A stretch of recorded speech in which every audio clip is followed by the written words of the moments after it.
Halo teman-teman semua, kembali lagi di channel kita.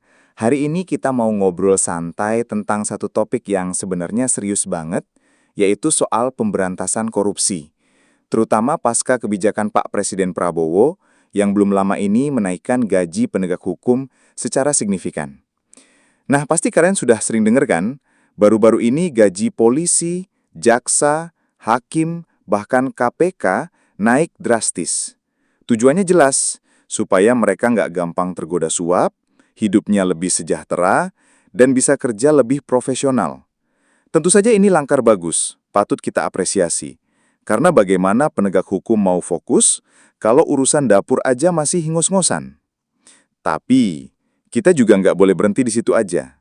Gaji tinggi itu penting, tapi jangan lupa, koruptor itu uangnya banyak banget. Suapnya juga bisa nggak kira-kira. Kalau penegak hukum dikasih gaji 100 juta misalnya, terus datang si koruptor bawa koper isinya 20 miliar. Kira-kira masih kuat iman nggak? Jangan salah, banyak contoh di negara lain yang sudah menaikkan gaji penegak hukumnya berkali lipat, tapi korupsi tetap marak. Kenapa? Karena tidak ada insentif langsung yang terhubung ke keberhasilan mengungkap korupsi. Akhirnya penegak hukum merasa, ngapain saya repot-repot? Toh gaji saya sama aja. Urus kasus kecil atau besar, sama aja dapitnya. Itu sebabnya saya mau lempar satu gagasan ke kalian semua. Bagaimana kalau kita terapkan sistem insentif bagi penegak hukum yang berhasil menyita harta koruptor? Jadi semacam bonus atau persentase tertentu dari hasil rampasan yang dibagi adil ke tim penyidik, jaksa, hakim, lembaga penegak hukum, dan juga untuk perlindungan saksi. Misalnya begini, kalau berhasil bongkar kasus korupsi besar, harta koruptor disita. Lalu dari sitaan itu 0,5% diberikan untuk tim hakim, 0,5% untuk lembaga kehakiman, 0,5% untuk tim jaksa, 0,5% ke kejaksaan, begitu juga untuk penyidik dan lembaganya.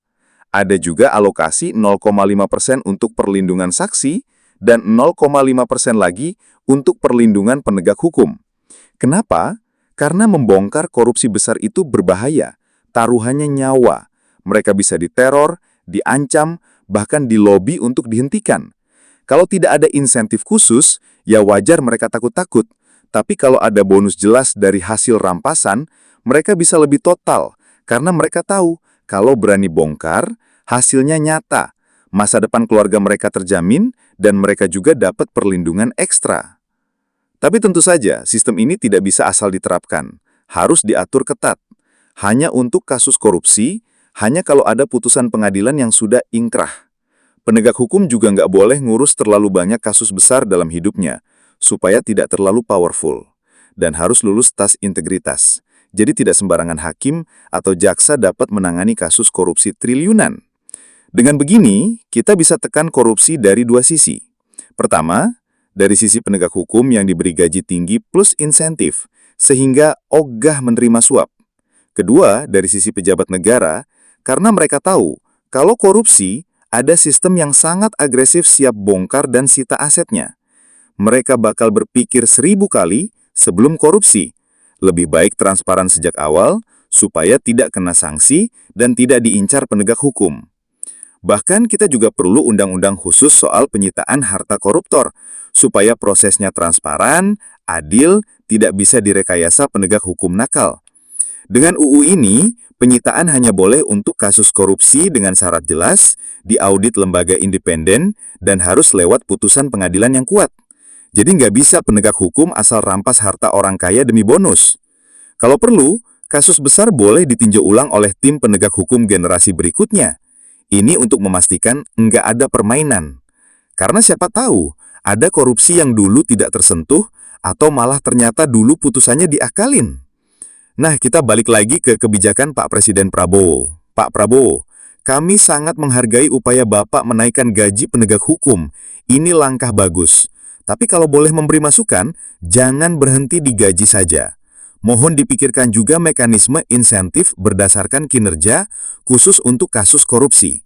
Karena kalau hanya gaji dinaikkan, tanpa keterkaitan langsung dengan hasil sitaan, khawatirnya tidak menekan angka korupsi secara signifikan. Nanti bisa saja muncul pejabat penegak hukum yang kerjanya santai saja, toh gajinya sudah besar. Padahal kita mau mereka serius memburu koruptor, mengembalikan uang negara, dan menegakkan rasa keadilan bagi rakyat. Nah, saya mau tanya nih ke kalian semua yang nonton. Gimana menurut kalian? Apakah kalian setuju dengan gagasan insentif persentase dari rampasan harta koruptor ini? Atau menurut kalian cukup dengan menaikkan gaji penegak hukum saja, tanpa bonus tambahan? Coba tulis di kolom komentar ya. Pendapat kalian sangat penting. Siapa tahu bisa jadi masukan kolektif untuk pemerintah kita, supaya Indonesia benar-benar bersih dari korupsi. Dan kalau kalian suka diskusi seperti ini, jangan lupa like, subscribe, dan share ke teman-teman kalian, supaya kita sama-sama melek dan tidak hanya mengkritik, tapi juga memberi solusi yang masuk akal untuk bangsa ini. Terima kasih sudah nonton, sampai jumpa di obrolan kita berikutnya.